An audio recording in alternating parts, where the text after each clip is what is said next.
sebelum kebaktian ini berdoa untuk guru-guru sekolah minggu, berdoa untuk setiap pelayan-pelayan Tuhan. Lalu nantinya kita akan sama-sama untuk memasuki kebaktian pada pagi hari ini. Let's prepare our heart. Mari kita bersatu di dalam doa. Kami bersyukur, kami berterima kasih Tuhan, kesempatan sekali lagi Tuhan berikan buat kami. A new day, a new opportunity to worship you Lord Jesus. Dan kami bersyukur untuk waktu ini Tuhan. Kami percaya gak ada yang kebetulan bersama Engkau. Yang kami butuh cuma satu Tuhan, kehadiran-Mu di tempat ini. Dari tempat Anda masing-masing ucapkan syukur dan terima kasih saudaraku. We give thanks to you Lord Jesus for everything that you've done in our life. Hallelujah.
kepadamu. Biar pagi ini Tuhan, gak ada satupun yang terlewat untuk mengalami dan menikmati kasih-Nya Tuhan. Lord, let this morning everyone will experience your goodness, your love, that we stay with your love, Lord. Saat ini untuk setiap kami yang ambil bagian di dalam pelayanan pagi hari ini, dari anak-anak sekolah minggu semuanya Tuhan, yang ada di tempat ini maupun yang lagi pelayanan di luar kota, Tuhan pimpin, urapi, dan mampukan kami. Lord, we ask your fresh anointing for everyone that take part on this service here or out of town, from the Sunday school, whoever they are, Lord. We ask your fresh anointing. Use them, Lord. Use us, Lord Jesus. Kami butuh hadirat-Mu. We long of your presence, Lord. We long of your presence. Hadirat-Mu penuhi tempat ini. Hadirat-Mu penuhi kota ini. Your presence fill our heart. Your presence fill this place. Your presence fill the city of Philadelphia. Shalom, peace, love. Ada kasih, ada damai. Roh Kudus aja yang ambil alih kebaktian ini dari awal hingga akhirnya. Roh Kudus yang menjamah dan melawat setiap kami. Holy Spirit take over from beginning until the end. And the Holy Spirit who just take over everything. Kami siap Tuhan untuk memuji menyembah-Mu. We are ready, Lord Jesus. Anda boleh duduk dalam hadirat Tuhan. You may be seated in God's presence. Let's take a quiet moment. Ambil waktu 2-3 menit untuk Anda menyiapkan hati. Just have your time between you and God in the next 2-3 minutes. Hallelujah.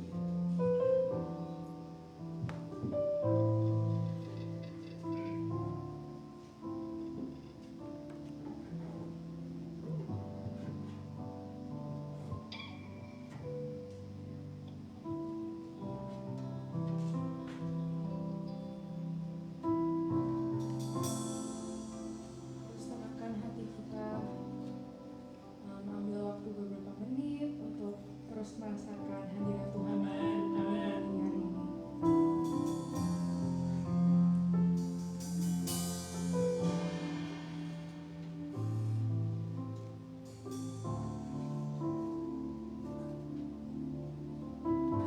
Rasakan betapa baiknya Tuhan selama ini pada kami.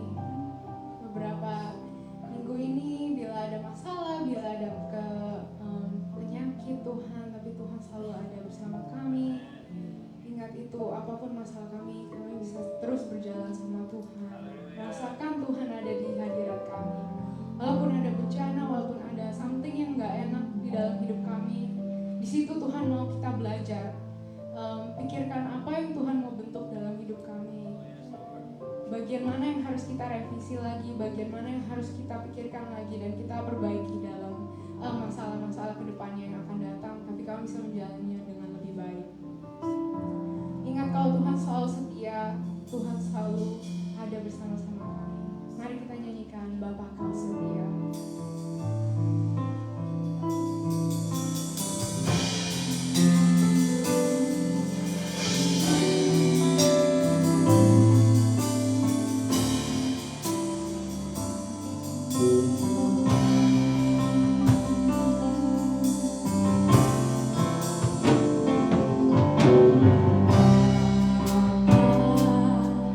Kau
kesempatan yang Kau terus berikan pada kami Tuhan. Setiap pagi kami bisa bangun Tuhan, kami bisa berjalan dan kami bisa melakukan aktivitas kami sehari-hari Tuhan. Tidak satu pun itu akan terjadi tanpa seizin Kau Tuhan. Pada pagi hari ini kami mau membuka hati kami lebih Tuhan, memuji Engkau terus-terus Tuhan, dan kami bisa tunjukkan betapa bahagianya kami bersama Engkau Tuhan pada pagi hari ini. Di dalam nama Tuhan Yesus kami sudah siap memuji Engkau Tuhan. Haleluya, haleluya. Amin. Good morning TBC. Good morning TBC. Siapa yang bersama kita hari ini? Angkat tangan. Alright, we're gonna worship the Lord. Praise the Lord. Can you say, I'm a friend of God? I'm a friend of God.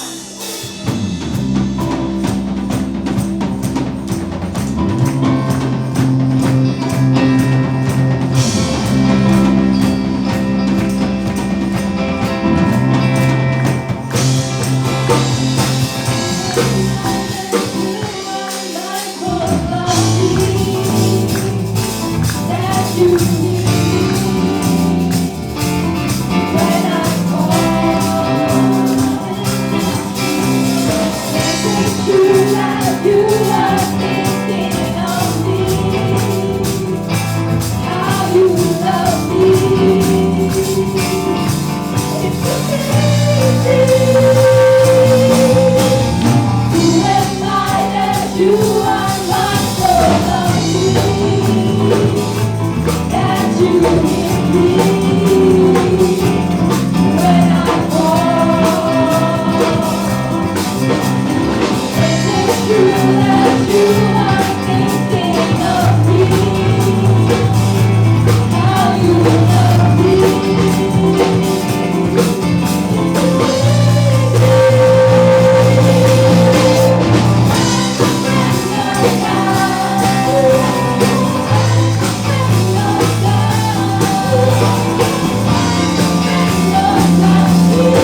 Kita diingatkan melalui tema bulan ini, melalui ayat barusan dan melalui lagu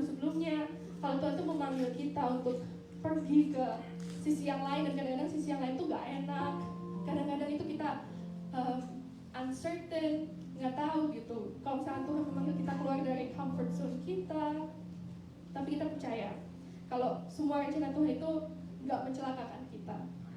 Dan kalau rencana Tuhan itu di waktu yang tepat, di kondisi yang tepat yang sesuai dengan keinginan Tuhan, dan kita hanya tinggal biarkan aja untuk Tuhan bekerja semaksimal mungkin dalam hidup kita.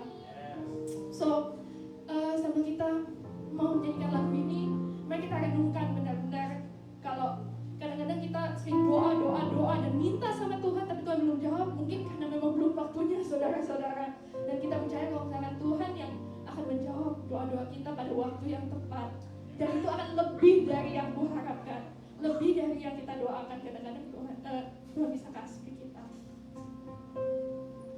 So I just want to invite you, saya mau mengundang untuk saat teduh sedikit, beberapa menit ke depan.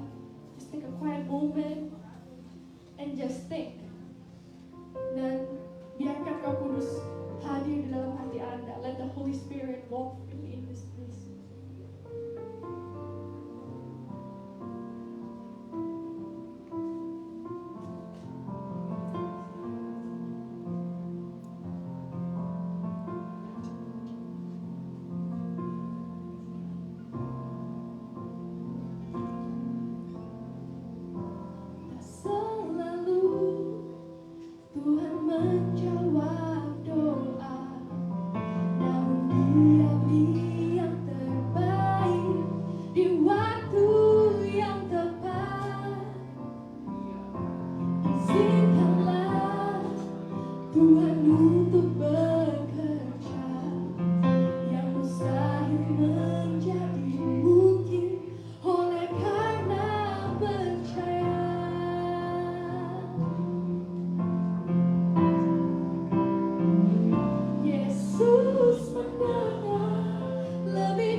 Sama-sama kita angkat suara kita, katakan, Yesus mendengar.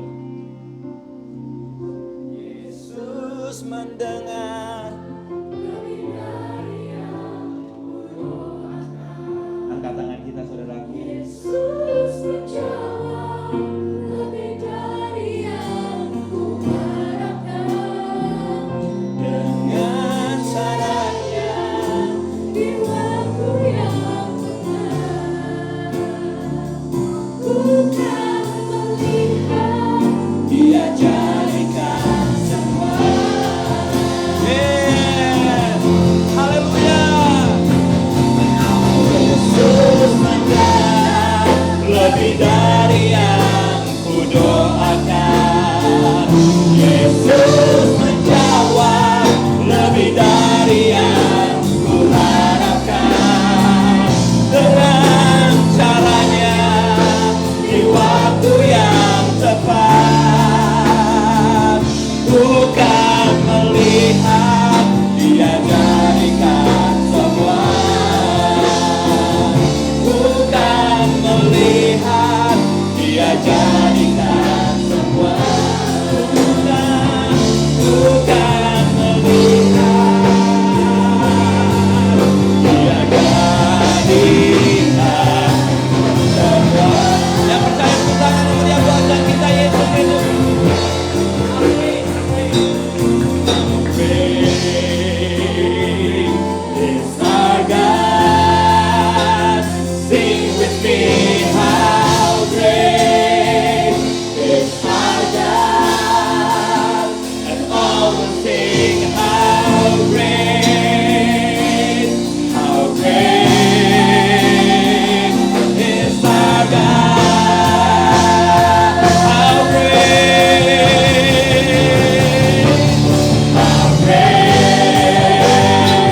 is our God. Sing with me, how great, yes, hallelujah. All will sing, how great is our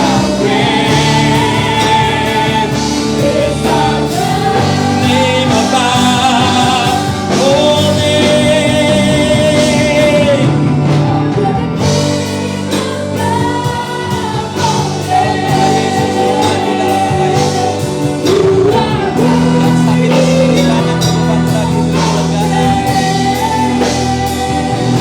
And my heart will sing, how great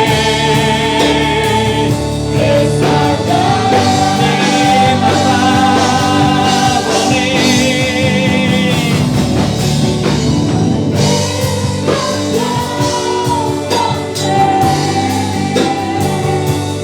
You are worthy of our praise, and my heart will sing, how great is our God.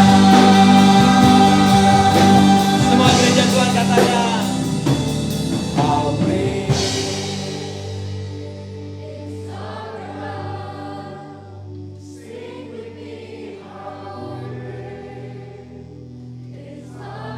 di dalam nama Yesus, di dalam nama Yesus.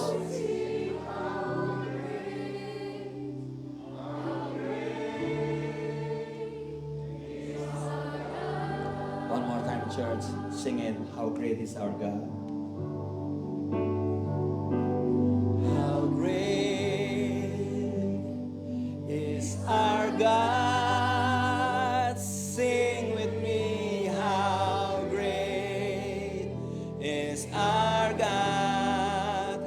And all will sing, how great, and all will see, and all will see how great, and all will see, and all will see how great, and all will see, and all will see how great, and all will see how great.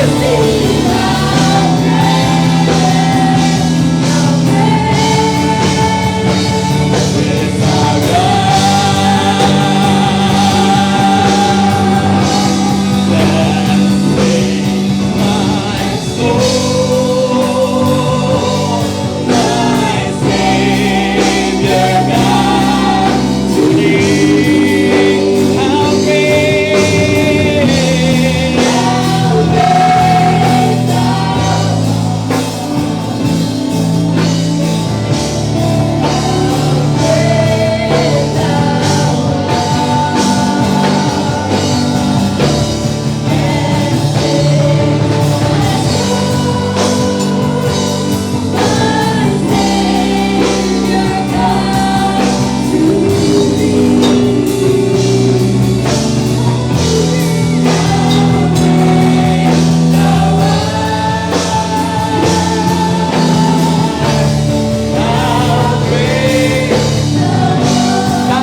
Bahkan pada saat hidup kami rasakan gak ada keajaiban, Engkau tetap Tuhan yang ajaib. And even though in our life we feel like we don't have a miracle happen in our life, you are still our miraculous God. Dan kami mau hitung setiap berkat-berkat Tuhan di dalam kehidupan kami. And we want to continue to count your blessings Dan in saat, our life. dan saat itulah kami bilang, Engkau ajaib. Setiap pagi ada alasan untuk kami mengatakan, Engkau Tuhan yang ajaib. And each morning we wake up, we'll have a reason to say, you are an amazing God. Bicara pada pagi hari ini Bapak, Speak to us this morning, Lord. selidiki setiap hati kami. Inspect each of our hearts. Di dalam nama In the Yesus. name of Jesus. Semua yang percaya katakan, katakan, amin. Silakan duduk semuanya. You may be seated. Good morning Philadelphia Praise Center. Good morning semuanya. Oke, saya mau kasih announcement singkat, a very short announcement this morning. Yes, if you don't speak English, no, if you don't speak Indonesian, connect to this one. Ya, Joy, semua, ya. If you Stanton, if you're more comfortable with English, just connect to this link. If you open our bulletin this morning, kalau Anda buka bulletin kita pada pagi hari ini, saya mau undang Anda semuanya. Philadelphia Praise Center kita akan jadi host untuk acara pujian dan kesaksian pada hari Sabtu jam 6 di tempat ini, dimulai dengan dinner, ya. Jadi saya undang kita semuanya, kita yang akan menjadi host di tempat ini. Akan ada beberapa gereja-gereja lain juga. Kita akan mendengar pujian dari siapa namanya di situ, ada Sondang dan juga ada Vinta, yes. Mereka pemuji-pemuji Tuhan dari Indonesia. Untuk itu saya undang untuk kita sebagai keluarga besar, kita boleh ajak teman kita untuk sama-sama beribadah di tempat ini pada hari Sabtu jam 6 sore. Dimulai dengan apa? Makan, ya. Jangan habis makan langsung pulang, awas kamu ya. Itu tidak benar. Oke, remember 2 minggu yang lalu kita bicara tentang pengiriman uang, ya, pengiriman uang. Sending money to Indonesia, remember 2 minggu yang lalu. Nah, kita akan mendengarkan a very short presentation, 5 minutes presentation from my dear friend. I'm gonna call Eric. Eric, come here, Eric. Kasih tepuk tangan dulu buat Eric. Alright. Okay, Eric, tell us a little bit about Sendwave, and then. We have the slideshow. Are you giving it? I sent to you. Oh, I didn't open. Should I send to him? No, it's okay. It's okay. Okay, all right. All right, well, let me get my poster. I have my poster. Okay, good. Sebagaimana Anda tahu, Sendwave ini pengiriman uang ke Indonesia lewat aplikasi, jadi nggak perlu jalan kaki, ya. Dan untuk hari ini sampai tanggal 6 Juni, kalau Anda mengirimkan uang pakai kode PPC, Anda mensupport PPC $20. Iya, jadi setiap kita bikin pengiriman dari hari ini sampai tanggal 6 Juni, ada $20 didonasikan ke PPC. Jadi kalau ada 50 orang melakukan transaksi, kita sudah memberikan $1.000 untuk kita makan-makan. Iya. Alright, tell us a little bit about Sendwave. Yes, good morning everybody. Selamat pagi semuanya. Thank you for your time, and Terima kasih untuk waktunya. thank you, Sir Pastor Aldo, for your time. I appreciate it. Terima kasih untuk Pastor Aldo. Sorry I'm a little bit late. I'm coming from Doylestown, which is kind of far, and there was some Maaf saya traffic in datang Center terlambat City. karena saya datang dari Doylestown, ada jalanan macet. But here I am today, Ini saya di sini sekarang. and I'm going to talk a little bit about Sendwave. Saya akan bicara sedikit mengenai Sendwave. Now, Sendwave is a financial technology company. Sendwave adalah financial company technology. Ya, kurang lebih gitu. Okay, we started in the year 2014. Kita mulai 2014. Our founder, his name was Drew Durbin. Penemunya adalah Drew Durbin. He was an American guy, and he worked for a NGO, a non-profit organization Dia in seorang Amerika Tanzania. yang bekerja untuk NGO di Tanzania. And when donors were sending money to his organization, Waktu donor-donor mau mengirimkan uang ke organisasinya, they always complained that they were paying very high transfer fees. dan selalu ada komplain keluhan bahwa transfer fee-nya tuh tinggi banget. So he was very good with technology, Dia pinter dengan teknologi. and he said, I'm going to get some friends together and we're going to create an app to Saya solve akan this ngumpulin problem. teman-teman saya untuk meng-create satu aplikasi apps di handphone. And that's what they did. They started an app that had no service fees to send money to Tanzania. Dan 2014 mereka menciptakan apps untuk kirim uang ke Tanzania tanpa service fee, tanpa biaya. And it was very popular, and Dan sangat populer banget they started spreading to many other countries. dan mulai berkembang ke negara-negara lain.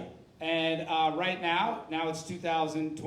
Sekarang 2022, We do money transfers from the United States, Europe, and Canada to more than 25 countries. kita ngirim uang dari Amerika ke Europe, ke Kanada, dan ke banyak negara lainnya. And our main mission is to save diaspora communities in the United States money, just like in 2014 when we started. Dan kita mau mencoba untuk save duit daripada diaspora yang ada di Amerika pada saat mereka mengirimkan uang ke negara-negara asalnya. And we still have no service fee.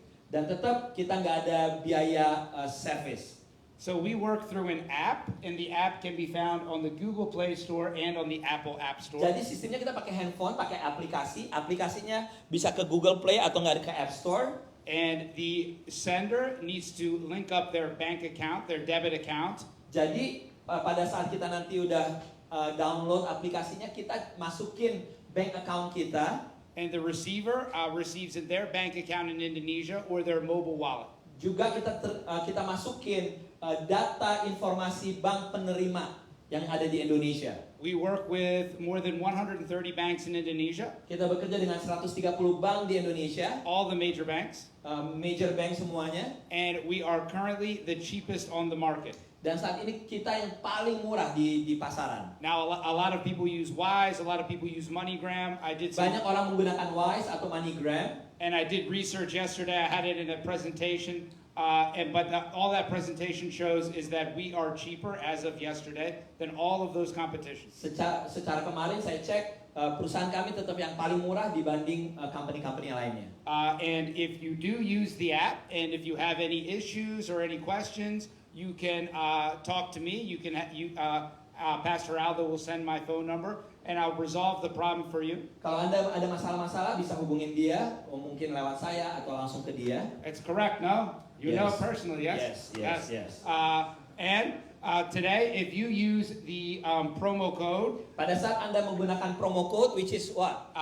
PPC. PPC, yes. Kalau Anda menggunakan promo code PPC, Yes, and I will give a flyer, and the flyer will show people. nanti saya akan kasih flyer ke Anda. And if you use that promo code, you will receive $10 free to send to Indonesia. Jadi kalau Anda menggunakan promo code PPC, Anda langsung dapat $10 di dalam aplikasi Anda. So like I said, we are the cheapest option in the market to send money, and if you send money with this promo code PPC, just $1, you will get $10 free to send to Indonesia. Jadi pada saat nanti walaupun Anda kirim cuma $1 sekalipun ke Indonesia, Anda dapat $10. When should I give these flyers? Now or later? Later. Okay. And then you promise that every transaction with PPC, it will $20 goes to the church, right? Yes. $20 will go to the church. Promise, yes. Oke, ya jadi setiap satu gue tagih dia enak aja. Dia janji surga sama gue, nggak gue tagih. Kita kan orang Indonesia udah rugi ya nggak? And also, Ya Pak sayang. also, when 10 promo codes are used, there's a $100 bonus. Oke, so ini nih. Jadi kalau $10, 10 orang menggunakan dikali berapa? 20 dapatnya berapa? 200. Mereka nambahin berapa? $100 lagi. Wah. Alright, thank you. So hari ini jangan lupa, right after the service. Ada Robert, ada Hadi, ada Andi yang akan bantuin untuk Anda yang kurang mengerti teknologi. So right after service, there's your table, and then you can hand out, and then setiap Anda boleh duduk, nanti bisa dibantuin sama banyak orang yang mengerti, dan saya harapkan untuk Anda melakukan transaksi at least $1 ke Indonesia, langsung dapat kita $20. Haleluya. Haleluya, $1. Okay. Alright, thank you Eric. Thank you so much. Alright. Thank you for your time, everybody. I appreciate it. Alright. Thank you. Should I take this down? Yes, please. Yeah. Aduh. Jangan lupa haleluya ya. Pokoknya setelah kebaktian ini ngapain kita? Ke Indonesia. Iya, dengan menggunakan promo code PPC kita dapat lumayan loh. Kita nolongin keluarga kita di Indonesia, lalu kita juga mensupport Philadelphia Praise Center, ya enggak sih? Kita bisa bantuin untuk mereka yang membutuhkan pertolongan. Oke. Nah, kita siapin hati kita untuk mendengarkan firman Tuhan pada pagi hari ini. Go to the other side, please silence your cell phone. Kita bikin apa namanya? Jangan ada bersuara. Nah, go to the other side. Jadi 2 minggu yang lalu kita bicara tentang bagaimana di Alkitab banyak bercerita tentang proses seseorang atau sekelompok pergi menyeberangi satu daerah. Dan dari cerita itu banyak hal yang bisa kita pelajari. Nah, pagi hari ini kita akan mempelajari hal yang sangat baik sekali. Apa itu? Bahwa kalau kita punya anak kecil, kita tahu dari kecil mereka sama temennya udah terbiasa ngapain? Udah terbiasa rebutan barang. Dan kalau udah rebutan barang, salah satu ada yang apa? Nangis. Terjadi yang namanya apa? Konflik. Lalu kalau anak-anak teenagers, anak-anak youth, yang satu ngomongnya gimana, yang satu ngomongnya begini, akhirnya apa? Sakit hati hanya gara-gara post something di social media. Akhirnya musuhan. Bukan hanya stop di anak-anak muda, kita sendiri yang udah dewasa sekalipun, hanya gara-gara duduk di big fan bisa berantem, pusing gue. Hanya gara-gara duduk di big fan, yang penting tujuannya nyampe. Ini om, gue nih kita satu big fan isinya 17 orang, mestinya 15 orang. Saya tuh gak dapat tempat duduk sama sekali. Akhirnya berantem, konflik. Gitu. Ada lagi, thank you. Ada lagi konfliknya yang berhubungan bukan hanya dengan itu. Hanya gara-gara di pabrik ngapain? Rebutan apa? Kok pada tahu sih rebutan microwave?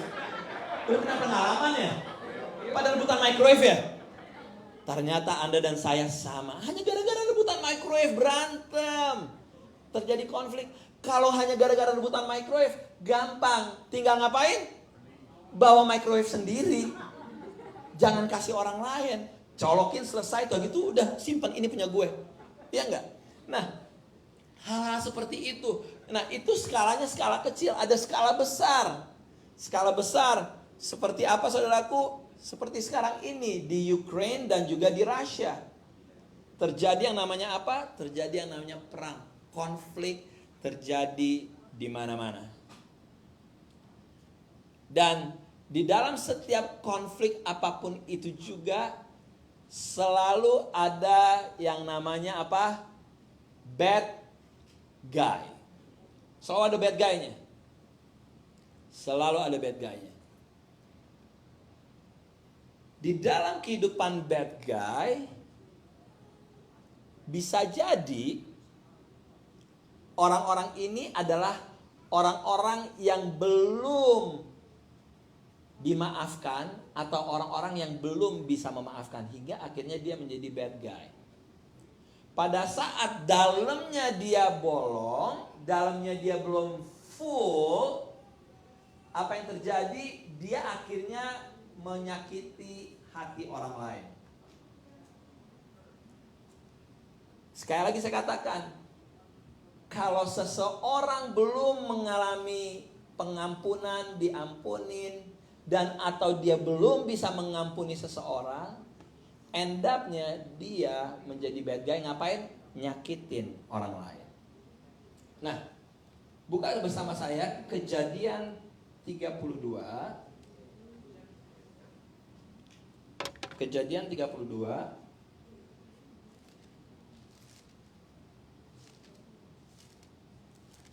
Oke. Saya akan sharing secara cepat. Kejadian 32 ayat 22 ini cerita mengenai Yakub, Jacob. Kejadian 32 ayat 22. Pada malam itu Yakub bangun dan ia membawa kedua istrinya, kedua budaknya perempuan dan ke-11 anaknya. Dan ngapain mereka? Menyeberang di tempat penyeberangan sungai Yabok. Sesudah ia menyeberangkan mereka, ia menyeberangkan juga segala miliknya. Ayat 24a, lalu tinggallah Yakub seorang diri. Nah, saya mau kasih dulu flashbacknya nih. Dia go to the other side, dia pergi ke daerah yang lain adalah dari mana? Pada saat dia mau menyeberangkan anaknya, istrinya, dan juga segala miliknya. Jadi ceritanya, Ishak punya 2 anak kembar. Remember siapa nama anaknya? Sama Yakub dan Esau. Ciri-cirinya gimana? Kalau Esau gimana ciri-cirinya? Berbulu. Kalau Yakub mulus. Nah, kalau Esau selain berbulu, dia suka ngapain? Dia sering keluar, berburu. Dia hairy and suka hunting. Nah, kalau Yakub ngapain? Kulitnya bersih dan dia sukanya ngapain? Suka di rumah. Nah, konfliknya terjadi pada saat mamanya Yakub dan Esau mendengar kalau papanya yang bernama siapa? Ishak mulai apa? Mulai buta.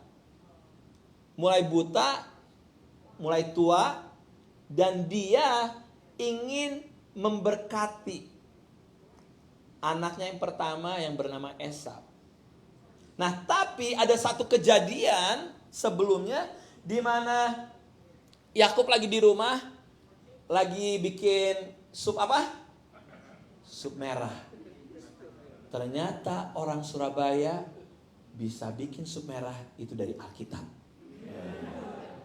Gue di Jakarta nggak pernah tahu sup merah. Tahu-tahu di sini ketemu sama Bu Eva dikasih sup merah, dan saya tahu bahwa sup merah orang Surabaya itu very Alkitabiah, katanya gitu. Nah, tapi waktu itu Yakub selesai masak, tahu-tahu si Esau pulang ke rumah kecapean dan dia makan. Dia bilang gini, ini supnya gue mau dong. Kata si Yakub, lo boleh gue kasih sup, tapi kamu kasih hak kesulungan kamu buat saya. Dan Esau memandang apa? Memandang enteng, nganggap enteng hak kesulungannya. Iya deh ya, nih mana supnya? Akhirnya dimakan. Nah, story-nya continue nih. Mamanya nih, si Rebecca, si Ribka, ngedengar bahwa si Ishak bilang, aduh gue mau memberkatin anak gue, ini kan matanya buta ya. Aduh, aku mau memberkati anak saya nih. Begitu si Esau nih. Ribka lebih favorit dengan siapa? Yakub. Karena Yakub orang rumahan, dibilang Yakub, bapak lo mau ngeberkatin si Esau, buruan. Sini. Dia lagi keluar tuh si Esau berburu karena bapaknya minta, tolong buruin binatang yang paling enak. Buatin supnya untuk saya. Begitu mamanya bilang, sini saya buatin supnya, kamu siap-siap. Begitu gimana? Saya kan berburu. Tenang, gua atur. Ini mamanya nih bener-bener, kalau gue bilang ibu-ibu orang Batak gitu, semuanya diakalin gitu ya. Akhirnya benar aja saudaraku, apa yang terjadi? Bapaknya lagi buta itu, mamanya udah siapin supnya. Lalu dari kulit bulu-bulu itu, kulit binatang dipasangin. Oh no, dia pakai bajunya si Esau. Nah, akhirnya datang begitu. Kamu siapa? Kata si Ishaknya. Kamu siapa? Kan matanya buta. Kamu siapa? Dia bohong. Si Yakubnya bohong. Ini saya Esau. Coba deket gitu. Dia bilang, oh iya berbulu. Oke, dimakan. Di supnya dimakan. Kamu siapa? Saya Yakub. Coba mendekat. Oh iya baunya ya Esau nih bener. Akhirnya diberkatinlah dia. Diberkatin, dibilang gini, bahwa keturunanmu, apa yang kamu buat semuanya Tuhan berhasil. Didoain. Itu pentingnya penumpangan tangan orang tua tuh sangat penting banget loh buat anaknya. Very important ya. Kalau Anda even single mom, tolong selalu tumpang tangan juga buat anaknya. Oke dong, ini ceritanya belum berakhir nih. Selesai amin, amin, amin. Si Yakub keluar kamar bapaknya. Apa yang terjadi? Si Esau ngapain? Esau datang dengan supnya. Papa, tanting, tanting, tanting, tung. Supnya udah jadi. Bapaknya bilang, kamu siapa? Saya Esau. Yang barusan siapa? Barusan apa papi? Kata gitu. Yang barusan gue berkatin. Bukan, ini saya Esau. Coba kamu deketin. Dideketin. Bahwa ini adalah Esau. Si Esaunya marah karena apa? Yakub mencuri berkatnya dia. Mamanya ngedengar. Mamanya ngapain? Mamanya bilang, Yakub disuruh ngapain si Yakubnya? Lari, kabur. Karena si Esaunya bilang gimana? Akan saya apain? Kritikin, bunuh. Kalau kritikin mah enak. Ini mau dibunuh. Kalau dikritikin masih nggak apa-apa, mau dibunuh. Akhirnya yang terjadi adalah apa? Larilah dia. To make the story short, 20 tahun kemudian. 20 tahun kemudian yang terjadi adalah apa? Yakub bekerja kepada saudaranya Laban, dan dari pamannya Laban 2 anaknya dikawinin sama dia. Dia punya anak semua segala macam. Beneran semua apa yang dia kerjakan berhasil. Dia punya harta yang banyak banget. Nah, Kejadian 32 ayat 3 sampai 6. Ini saya baca dulu 32 ayat 1 ya. Yakub melanjutkan perjalanannya, lalu bertemulah malaikat-malaikat Tuhan dengan dia. Ketika Yakub melihat mereka, berkatalah, ini bala tentara Tuhan, sebab itu dinamainya tempat itu Mahanaim. Ayat 3. Sesudah itu Yakub menyuruh utusannya berjalan lebih dahulu mendapatkan Esau. Nah, ini dia nih, ini cerita serunya nih. Yakub kan setelah berantem sama pamannya si Laban, ya. Tuhan ketemu sama Yakub, bilang, Yakub, pulanglah kamu ke rumah kamu. Nah, dia mau pulang nih. Tandanya kalau dia pulang ke rumah aja ketemu sama siapa? Esau. Ini berbahaya. Nah, makanya dia datang. Sesudah itu Yakub menyuruh utusannya berjalan lebih dahulu mendapatkan Esau kakaknya ke tanah Zer, daerah Edom. Ia memerintahkan kepada mereka, beginilah kamu katakan kepada tuanku, kepada Esau. Beginilah kata hambamu Yakub, aku telah tinggal pada Laban sebagai orang asing dan diam di situ selama ini. Aku telah mempunyai lembu sapi, keledai dan kambing domba, budak laki-laki dan perempuan. Dan aku menyuruh memberitahukan hal ini kepada tuanku supaya aku mendapat kasihmu. Kemudian pulanglah para utusan itu kepada Yakub dan berkata, kami telah sampai kepada kakakmu, kepada Esau. Dan ia pun sedang di jalan menemui engkau diiringi oleh 400 orang. Pelan-pelan saya mau cerita. Yakub mulai bilang gini ke utusannya, bilang kepada Esau, hambamu Yakub. Di situ ada apa? Di situ ada kerendahan hati Yakub. Dia bilang gini, hambamu Yakub. Dia bilang bukan adikmu, tapi hambamu Yakub. Ada kerendahan hati. Setelah gitu dia bilang gini, aku telah mempunyai lembu sapi, keledai, kambing domba, budak laki-laki. Dia bukan mau sombongin sama si Esau bahwa, hey, gue udah jadi orang kaya loh. No, dia cuma mau kasih tahu, I have everything brother, I don't need anything from you. Dia cuma mau kasih tahu, gue udah punya semuanya, gue nggak minta apa-apa dari lo. Nah, tapi messengernya balik, dia bilang gini, Om Yakub, beritanya udah saya sampaikan. Sekarang, nih sekarang Esau lagi datang bersama berapa orang? 400. Keder nggak si Yakub? Keder. Karena apa yang terjadi ayat 7? Lalu sangat apa? Sangat takutlah Yakub dan merasa apa? Sesak hati. Gak usah 400. Ngadepin Esau sendiri aja dia udah keder. Ini Esau bersama 400 orang. Lalu sangatlah takut Yakub dan merasa sesak hati, maka dibaginya orang-orangnya yang bersama-sama dengan dia, kambing dombanya, lembu sapi dan untanya menjadi 2 pasukan. Sebab pikirnya jika Esau datang menyerang pasukan yang satu sehingga terpukul kalah, maka pasukan yang tinggal akan terluput. Kemudian berkatalah Yakub, ya Tuhan nenekku Abraham dan Allahku, Allah ayahku Ishak, ya Tuhan yang telah berfirman kepadaku, pulanglah ke negerimu serta kepada sanak saudaramu, dan aku akan berbuat baik kepadamu. Sekali-kali aku tidak layak untuk menerima segala kasih dan kesetiaan yang engkau tunjukkan kepada hambamu ini. Sebab aku membawa hanya tongkatmu ini waktu aku menyeberang sungai Yordan ini, tetapi sekarang telah menjadi 2 pasukan. Yang terjadi saudaraku adalah apa? Karena dia sangat ketakutan. Akhirnya apa? The good thing, karena dia takut. Dia ngapain? Dia berdoa. Tandanya, it's good. Dia punya ketakutan. Karena ketakutan daripada Yakub membuat dia berdoa.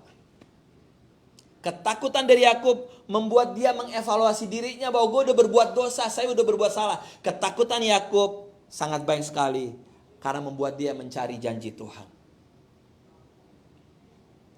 Doanya Yakub penuh dengan kerendahan hati dan penuh dengan iman. Kalau Anda di antara kita semua ada yang mengalami ketakutan yang di rumah, Anda sedang mengalami ketakutan, Anda sedang mengalami tekanan, belajar dari Yakub. Langsung ngapain? Langsung berdoa. Berkatalah Yakub kepada Tuhan. Seringkali itu hal yang terakhir yang kita lakukan, berdoa. Ayo saudaraku, apapun permasalahan kita, hal yang pertama yang kita lakukan adalah mari kita berdoa.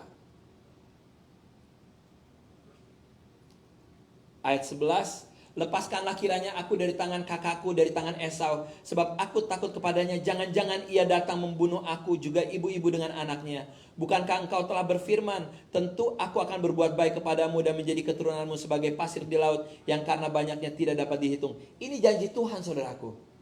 Lalu bermalamlah ia di sana pada malam itu. Kemudian diambilnyalah dari apa yang ada padanya suatu persembahan untuk Esau kakaknya. Nah selanjutnya, akhirnya nih Anda saudara-saudaraku tahu, hartanya dia ada 200, semua dikasihin ke kakaknya. Istilah kalau orang Indonesia ngapain? Nyogok. Dia nyogok abangnya, dia bilang, gue mau kasih semuanya ini. Supaya apa? Setidaknya supaya kakaknya tuh gak marah dan tidak membunuh dia.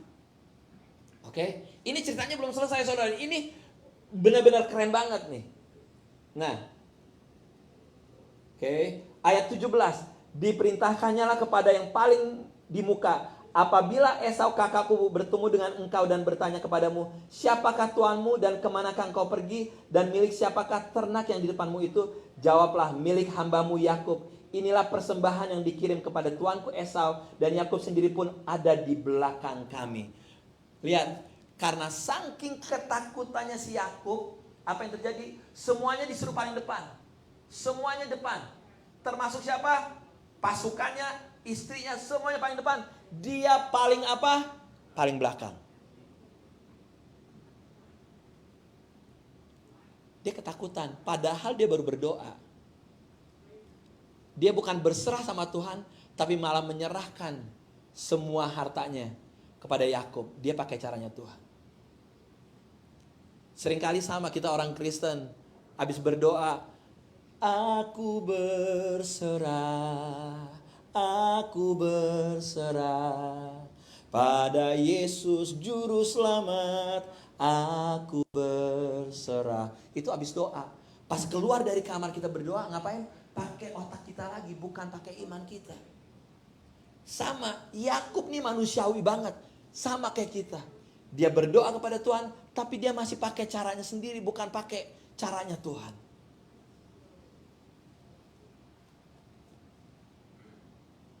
Dia paling belakang. Begitulah diperintahkannya baik kepada yang kedua maupun yang ketiga. Akhirnya mundur, semuanya dia yang paling belakang. Nah, kembali lagi ke Kejadian 32 ayat 22. Pada malam itu Yakub bangun dan ia membawa kedua istrinya, kedua budaknya perempuan dan ke-11 anaknya, dan menyeberang di tempat penyeberangan sungai Yabok. Sesudah ia menyeberangkan mereka, ia menyeberangkan juga segala miliknya. Lalu tinggallah Yakub seorang diri, dan seorang laki-laki bergulat dengan dia sampai fajar menyingsing. Ini cerita menarik. Tiba-tiba muncul, dia lagi sendirian di kemahnya, muncul seorang laki-laki. Banyak sekolah mengatakan itu adalah malaikat. Ada dikatakan bahwa itu adalah Tuhan Yesus dalam bentuk manusia yang muncul dan bergulat dengan Yakub. Bergulat dengan Yakub. Yakub nggak mau ngelepasin nih orang, nggak mau ngelepasin nih orang. Sampai akhirnya apa yang terjadi saudaraku? Pangkal pahanya Yakub diapain? Dipatahin. Pangkal pahanya Yakub dipatahin dan dia bilang gini, gak akan gue lepasin sebelum kamu memberkati saya. Yakub tahu bahwa ini adalah malaikat Tuhan, bahwa ini adalah Tuhan sendiri. Dia bilang, saya gak akan melepaskan kamu sebelum kamu memberkati saya. Akhirnya dia diberkatin. Diberkatin akhirnya lepaslah. Tapi apa yang terjadi? Dia menjadi orang yang timpang. Ketimpangan dia ngapain? Ketimpangan dia mengingatkan bahwa setiap langkah dia udah ketemu Tuhan, bahwa dia gak bisa lari dari Tuhan. Seringkali dalam hidup kita perlu dibuat pangkal paha kita sakit untuk kita nginget apa yang udah Tuhan kerjain di dalam kehidupan kita. Of course, dengan dia kakinya timpang, dia gak bisa lari dong dari yang namanya Esau kalau dia ketemu. Right? Nah, akhirnya kita ke bagian yang paling menarik, Yakub 33. Yakub pun melayangkan pandangannya dan dilihatnya lah Esau datang dengan diiringi oleh 400 orang. Maka diserahkannya lah sebagian dari anak-anak itu kepada Lea dan sebagian kepada Rahel serta kepada kedua budak perempuan itu. Ia menempatkan budak-budak perempuan beserta anak-anak mereka di muka, Lea beserta anak-anaknya di belakang mereka, dan Rahel beserta Yusuf di belakang sekali. Let me tell you, karena pertemuan dia dengan Tuhan, dia nggak lagi di belakang. Sekarang Yakub berada di apa? Berada di depan. Ingat tadi saya bilang, tadinya Yakub karena saking ketakutannya dia berdiri paling belakang.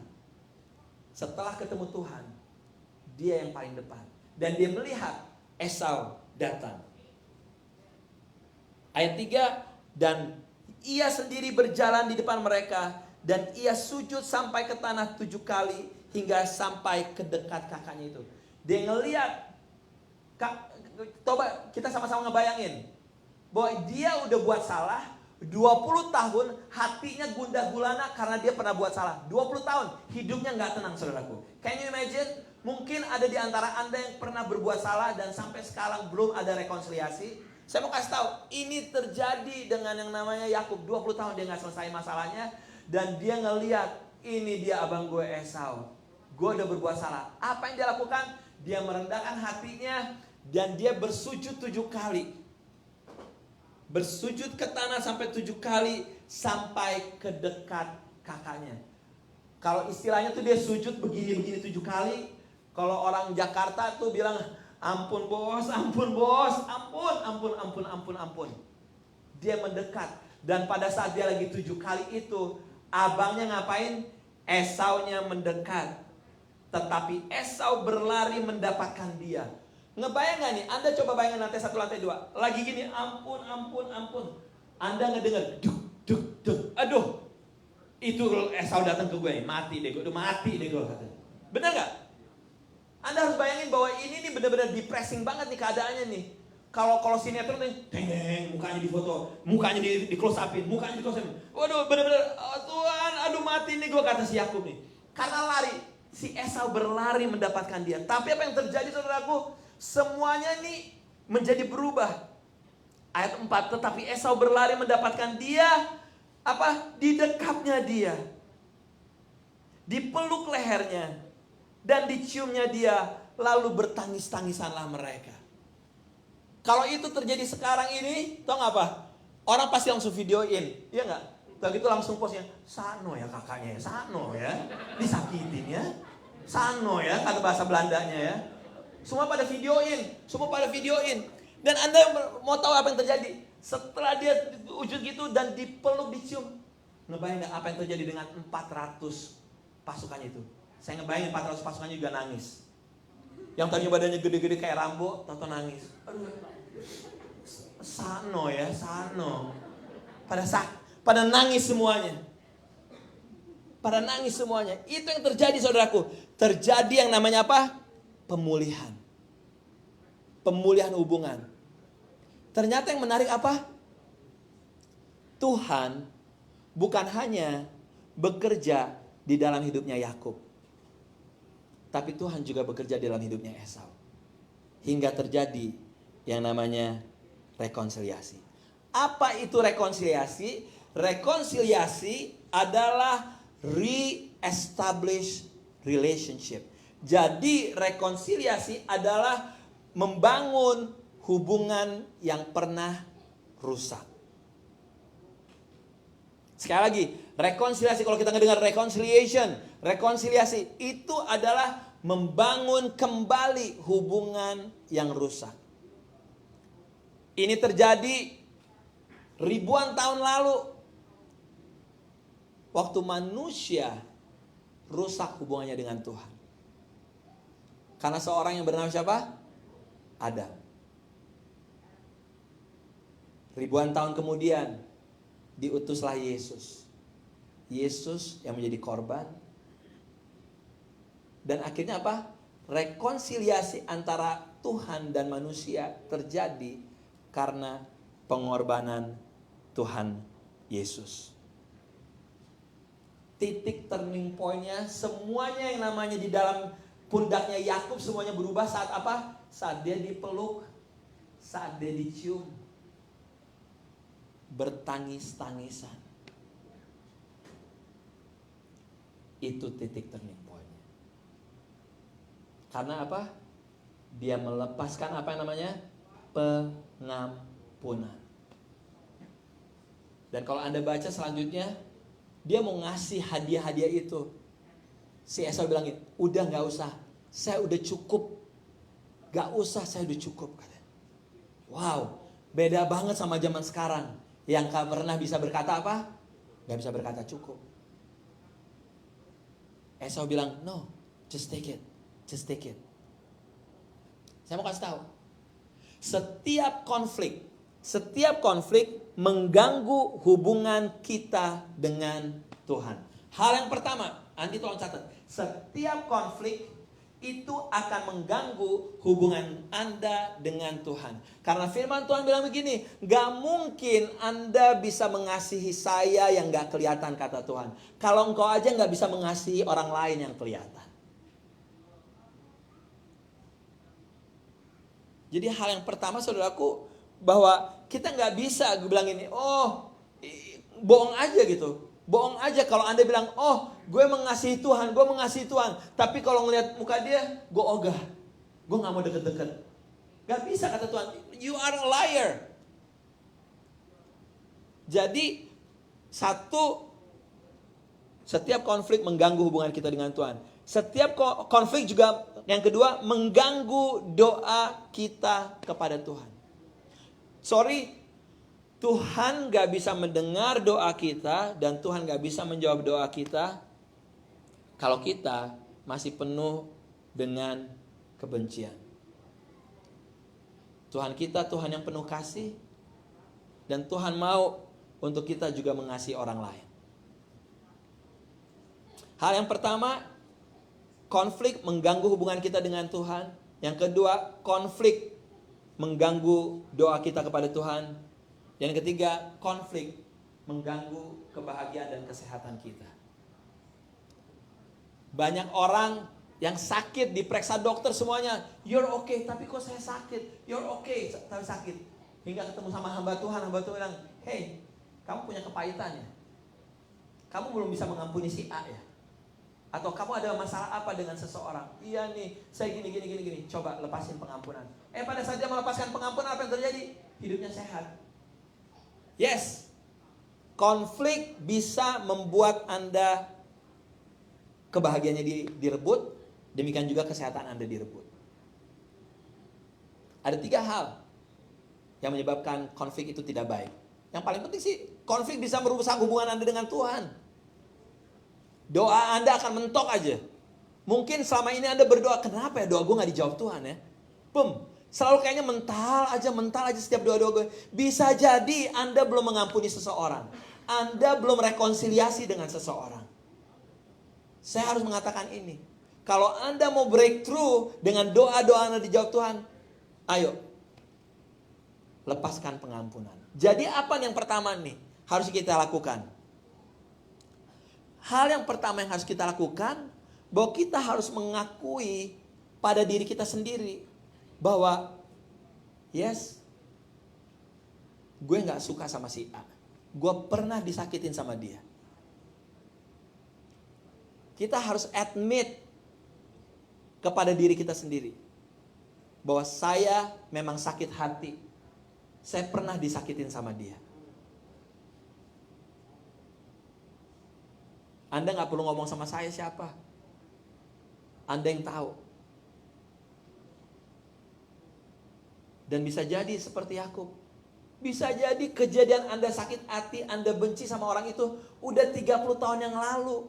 Bisa jadi udah 14 tahun, 15 tahun yang lalu. Atau bisa jadi yang paling mengerikan apa? Bisa jadi tuh orang udah apain? Tuh orang udah meninggal, ngapain masih sakit hati sama orang meninggal? Dan itu yang terjadi dalam kehidupan kita. Ayo rendahkan hati and admit it. Hal yang kedua saudaraku, Anda harus melakukan apa? Anda harus melakukan tindakan. Bukan hanya ngaku, Anda harus melakukan tindakan. Matius 5 ayat 23 sampai 24 mengatakan begini. Ini saya ambil translation lain ya dari Matius 23.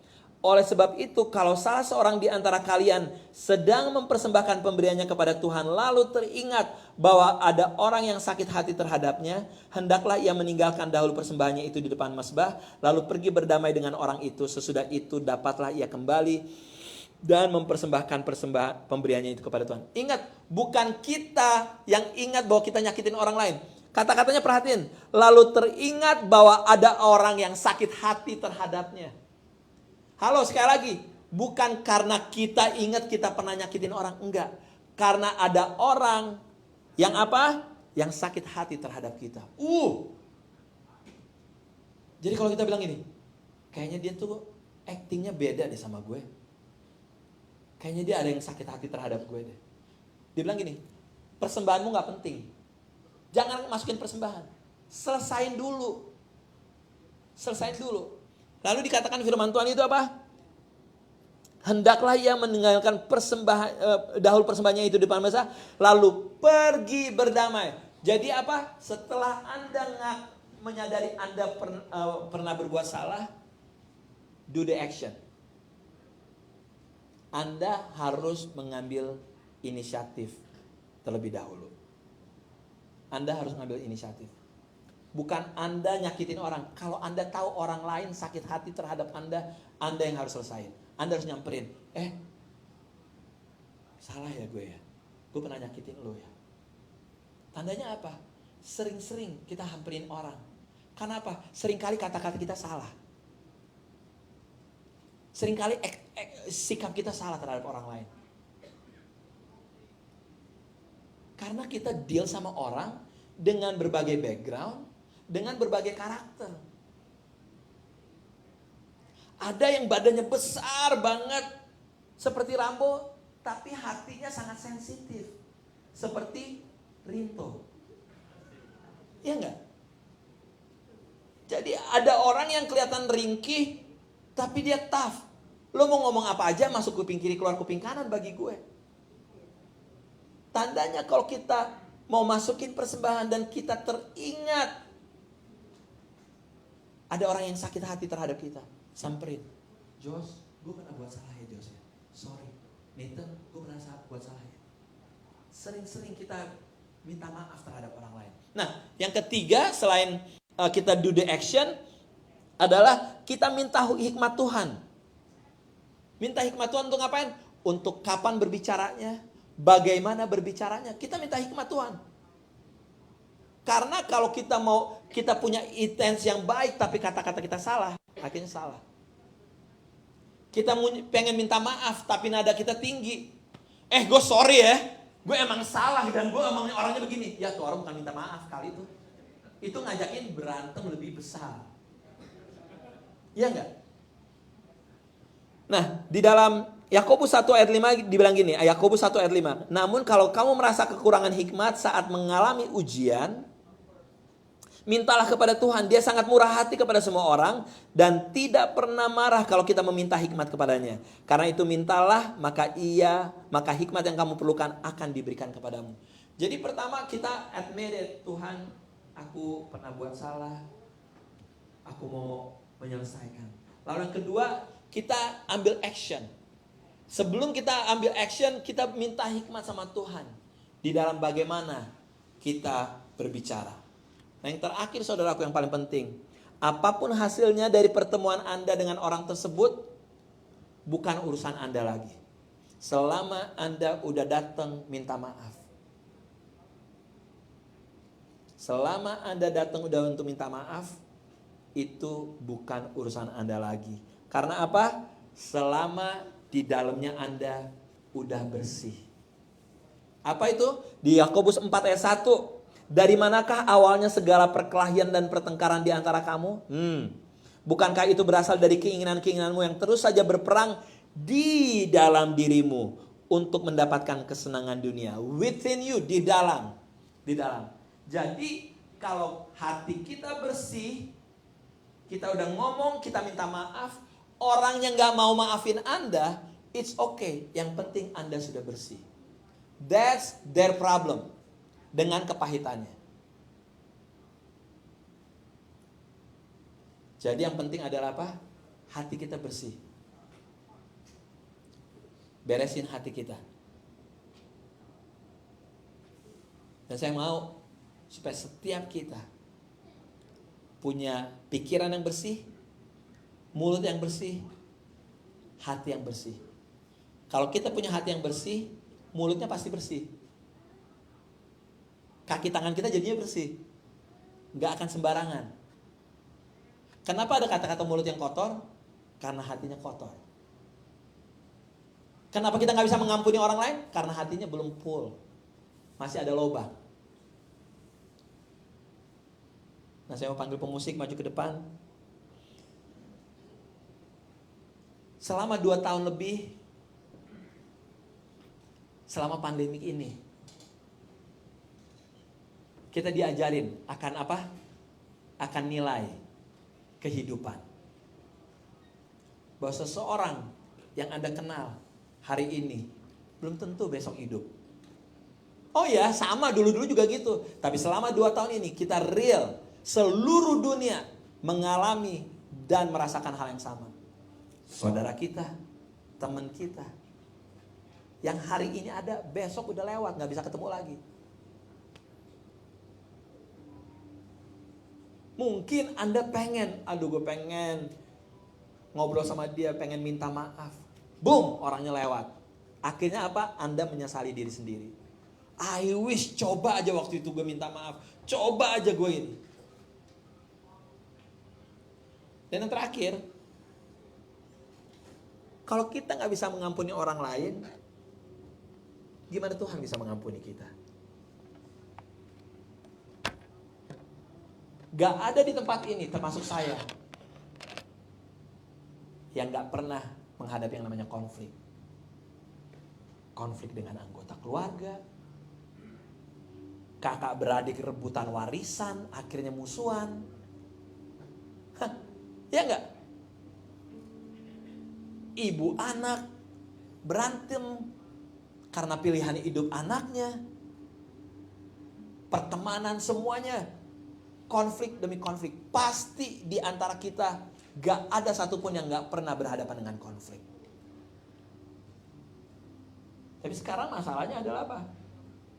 Kita gak tahu kapan kita hidup, bos. Kita gak tahu besok kita masih hidup atau enggak. Jadi kalau kita gak tahu kapan kita mati nih, udah buru-buru selesain masalah-masalah Anda. Seperti firman Tuhan tadi. Kalau Anda tahu ada orang lain sakit hati karena Anda, go to that person. Gak penting namanya persembahan. Sorry, Tuhan gak penting persembahan Anda. Yang paling penting adalah bereskan hati Anda. Belajar dari cerita Yakub dan Esau. Yakub diberesin sama Tuhan, Esau diberesin sama Tuhan. Ayo kita saling mengampuni, kita saling mengasihi satu dengan yang lain. Tundukkan kepala saudaraku. Tuhan, saat ini giliran Tuhan yang bicara buat setiap kami. Kalau kami lupa nama atau lupa kejadian, tapi masih membekas banget, biar Roh Kudus yang ingetin untuk kami beresin dengan orang lain.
Biar ada roh yang mau mengampuni satu dengan yang lain ada di tempat ini.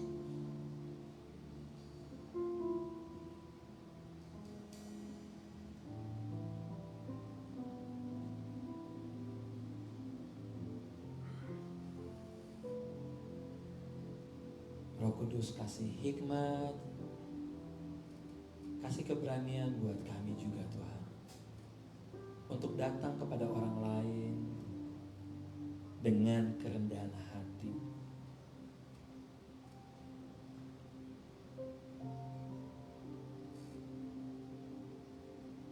Orang yang gak mau ngampunin orang lain, itu namanya orang sombong. Jangan jadi orang sombong. Ada satu istilah yang bilang hurt people. Orang yang tersakiti akan nyakitin orang lain. Sekali lagi, orang yang tersakitin ujung-ujungnya pasti akan nyakitin orang lain. Karena apa? Karena hatinya belum beres. Tuhan, saya nggak tahu berapa lama di antara kami yang sudah struggle dengan susah untuk ngampunin orang lain. Mungkin ada yang 4 tahun, mungkin ada yang 8 tahun, mungkin ada yang 20 tahun. Tapi pagi ini saya percaya bukan suatu kebetulan Tuhan mau sampaikan ini. Untuk kami menjadi manusia yang berkemenangan, untuk kami menjadi manusia yang bersih dengan mau mengampuni orang lain.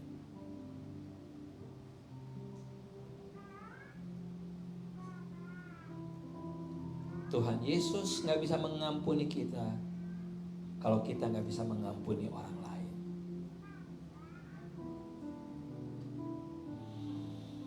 Haleluya, thank you Lord Jesus. Dia Tuhan yang setia, Dia Tuhan yang penuh kasih. Haleluya. Baik, kita bangkit berdiri saudaraku. Haleluya. Kau tunjukkan kasih setiamu. Kau menyediakan yang ku perlu. Kau setia,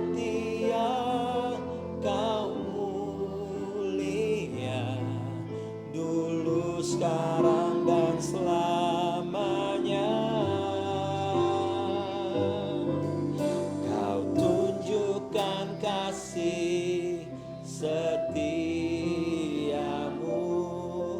Kau menyediakan yang ku perlu. Kau setia, Kau mulia, Bapa, Kau setia. Ingat, yang penting kita punya niat dan kita mau punya tindakan. Dia Tuhan yang setia, yang akan nemenin kita, yang akan memampukan kita. Materaikan firman-Mu pada pagi hari ini Tuhan, di dalam nama Yesus. Haleluya. Amin. Saudaraku, mari kita siapkan persembahan kita pagi hari ini. And again, setelah ini Anda jangan dulu langsung pulang ke belakang sana untuk mensukseskan untuk kita transfer uang sama-sama. Ada Andi, ada Robert, ada Hadi yang akan siap bantuin Anda yang ingin download aplikasinya dan langsung mengirimkan uang. Dan juga jangan lupa hari Sabtu kita ketemu di tempat ini jam 6 sore. Kita akan mendengarkan kesaksian, kita akan memuji dan menyembah Tuhan sama-sama. Mari kita angkat amplop persembahan di tangan kanan kita. Bapa, Engkau sungguh baik, Engkau Tuhan yang setia, Engkau luar biasa Tuhan. Dan pagi hari ini kami membawa persembahan kami Tuhan. Persembahan ucapan syukur biar bisa dikelola lewat gereja di tempat ini. And again saudaraku, kalau pagi ini Anda diingetin Tuhan untuk melepaskan pengampunan, untuk menyelesaikan masalah dulu dengan seorang, it's okay. Anda gak perlu bawa persembahan Anda, walaupun Anda disiapin, it's okay. Selesain dulu dengan siapapun itu juga. Tuhan ngelihat hati kita. Bukan masalahnya Anda bawa persembahan atau enggak. Yang penting hati kita beres di hadapan Tuhan. Terima kasih Bapak, terima kasih Yesus. Terus Tuhan berkati kota tempat kami tinggal. Biar damai Tuhan turun di kota ini. Berdoa dengan apa yang terjadi di Buffalo Tuhan, dan seorang anak muda yang melakukan penembakan kepada people of color Tuhan. Tuhan, kami minta biar penghiburan buat keluarga-keluarga yang harus anggota keluarganya meninggal dunia Tuhan. Untuk mereka yang pikirannya dipenuhi dengan kebencian-kebencian, Tuhan, darah-Mu mengasihi mereka juga. Pulihkan mereka Tuhan. Jamah mereka Yesus. Memberkati negeri ini Amerika ada dalam perlindungan tangan kasih Tuhan. Saudaraku, mari bersama-sama kita berdoa. Doa Bapa kami. Bapa kami di dalam surga, dikuduskanlah nama-Mu, datanglah kerajaan-Mu, jadilah kehendak-Mu di bumi seperti di surga. Berikanlah kami pada hari ini makanan kami yang secukupnya, dan ampuni kami akan kesalahan kami seperti kami juga mengampuni orang yang bersalah pada kami. Dan jangan membawa kami ke dalam pencobaan, tetapi lepaskan kami dari yang jahat, karena Engkau yang punya kerajaan dan kuasa dan kemuliaan sampai selama-lamanya. Gereja Tuhan, mari angkat kedua tangan. Pulanglah dengan kasih dan damai Tuhan. Tuhan yang mengarahkan wajahnya dan menyinari engkau dengan sinar kemuliaannya. Penyertaan Roh Kudus memimpin Anda saat masuk, saat keluar. Apa yang kau kerjakan Tuhan buat berhasil. Tuhan yang memperluas daerah kekuasaan-Mu ke kiri dan ke kanan. Keluar dari tempat ini jadilah terang, jadilah garam, jadilah orang-orang yang membereskan hati, pikiran, dan jiwanya. Segala hormat, puji, syukur hanya bagi Yesus Tuhan. Dari sekarang sampai selama-lamanya. Gereja Tuhan sama-sama katakan amin. Haleluya.